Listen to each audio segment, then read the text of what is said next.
সকাল থেকে শুরু হয় রান্নার কাজ। ইফতারের আগ মুহূর্তে বাড়ি থেকে নিয়ে আসা হয় খাবার। ধীরে ধীরে আসা শুরু করেন রোজাদারেরা। ইফতারের কিছু সময় আগে পরিপূর্ণ হয়ে যায় দোকানের সবটুকু জায়গা। অসহায়, দুস্থ, পথচারী, ভিক্ষুক ও রিকশা চালক সহ নানা শ্রেণী পেশার মানুষ ইফতার করেন। প্রতিদিন ইফতারের আয়োজনে থাকে খিচুড়ি, তেহারি ও বিরিয়ানি। সাথে রাখা হয় শসা, শরবত ও খেজুর সহ নানা রকম ফলমূল।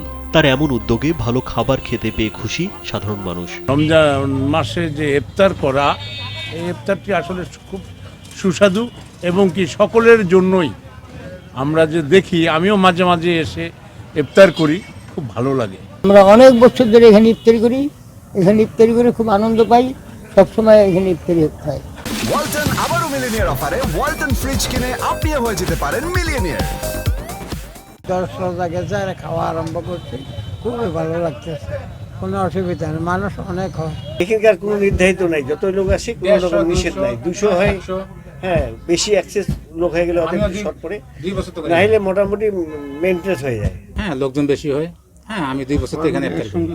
খেটে খাওয়া মানুষদের মানসম্মত ইফতার আর নেক লাভের আশায় 16 বছর ধরে এমন আয়োজন করছেন ঠাকুরগাঁয়ের পৌর শহরের কালীবাড়ি এলাকার বাসিন্দা মিন্টু ইসলাম। পেশায় তিনি একজন ব্যবসায়ী। শহরের সরকারি বালিকা উচ্চ বিদ্যালয়ের বিপরীতে রয়েছে মিন্টু তুলাঘর নামে একটি ব্যবসা প্রতিষ্ঠান। মানে যেদিন যেটা যেভাবে হয় ঠিক সেদিন সেইভাবে করি, কোনো নির্ধারিত করি না যে আজকে এটা করবো, এটা কালকে করবো, এটা করি না।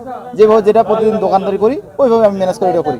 কোনোদিন সবজি খিচুড়ি, কোনোদিন গোস্ত দিয়ে করি, কোনোদিন তৈরি করি, কোনোদিন বিরিয়ানি করি, এইভাবে একদিন আইটেম করি আমি এটা। বাবার এই ইফতার আয়োজন আগামীতে নিজেও চালিয়ে যাওয়ার কথা জানান মিন্টু ইসলামের ছেলে হৃদয় রাব্বি। আমার দাদু এইভাবে ইফতার খাওয়াইতো বা আশেপাশের লোকদেরকে ডেকে ডেকে ইফতার করাইতো।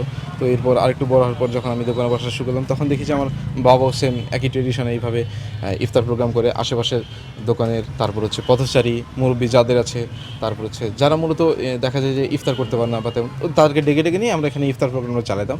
নেক্সট টাইম ইনশাল্লাহ আমি এটা ধরে রাখার চেষ্টা করবো, আমার পরবর্তী প্রজন্ম ইনশাল্লাহ করবে। মিন্টু ইসলাম জানান, রমজানে প্রতিনিয়ত মানুষকে ইফতার করাতেন তার বাবা মা।